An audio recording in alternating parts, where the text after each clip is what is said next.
Arthur Schopenhauer's philosophy revolves around his view that life is full of constant dissatisfaction, pain, and frustration, driven by an irrational and blind force known as the will to live.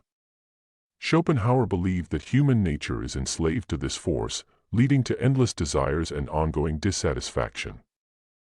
He saw pleasure as transitory and superficial, while pain leaves a lasting impression on our psyche. According to Schopenhauer, the key to alleviating the pain of existence is to denounce external pleasures, find simple pleasures that are easy to satisfy, prioritize health over wealth and fame, and seek intellectual pleasures. However, he acknowledged that life remains overall dreadful, with its sufferings vastly outweighing its pleasures. Arthur Schopenhauer believed that the human will is the inner essence of the entire world and exists independently of the forms of the principle of sufficient reason that govern the world. He used the word will as a human's most familiar designation for the concept that can also be signified by other words such as desire, striving, wanting, effort, and urging. Schopenhauer's philosophy holds that all nature, including men, is the expression of an insatiable will. He believed that all life blindly strives towards nourishment and propagation.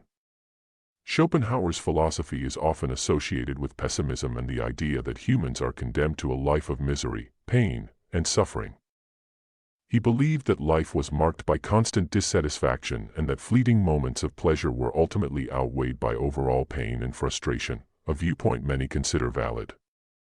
He believed that reality was fundamentally guided by an irrational and blind force, the will, which drove all beings to pursue and meet their needs relentlessly, resulting in pain and unhappiness. Schopenhauer's unique and pessimistic outlook on the world did not receive much attention during his lifetime but has influenced many well-known intellectuals, including Nietzsche, Wagner, Tolstoy, Freud, and Einstein. Arthur Schopenhauer thought that this concept of the will to live was an irrational but powerful force that permeates all aspects of existence and drives human behavior. Schopenhauer believed that this force was separate from the intellect and affected our perceptions of the world, which he divided into the noumenal and phenomenal realms. He believed that our mental representations of reality were shaped by the will to live, which filtered our perceptions based on its driving force. Schopenhauer's pessimistic outlook on life stems from our collective enslavement to this irrational force, which causes most of us to do nothing but follow its lead. This will, the driving force behind life, remains hidden from our direct perception. He argued that life is inherently dissatisfactory and characterized by the unavoidable presence of suffering. Human nature, as helpless subjects of the will, torments us with endless desires, ongoing dissatisfaction, and insatiability. Schopenhauer believed that life's pain is more intense and persistent than its fleeting moments of pleasure and that positive pain outweighs negative pleasure. While pleasure is transient and frequently superficial, pain leaves a lasting impression on our psyche, making it a forceful and indisputable feeling that presses itself onto us with immense force. However, the will deludes us by letting us imagine the things we desire as much more pleasurable than they are and the pains as much less painful.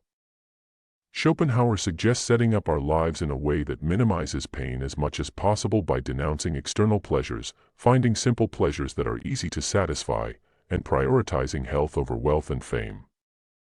Although Schopenhauer acknowledged that life remains overall dreadful, with its sufferings vastly eclipsing its pleasures, he believed that intellectual pleasures were a wise choice and that we shouldn't care about the opinions of others. Thank you for watching. As always, subscribe, like, hit the notification button and comment below on your take.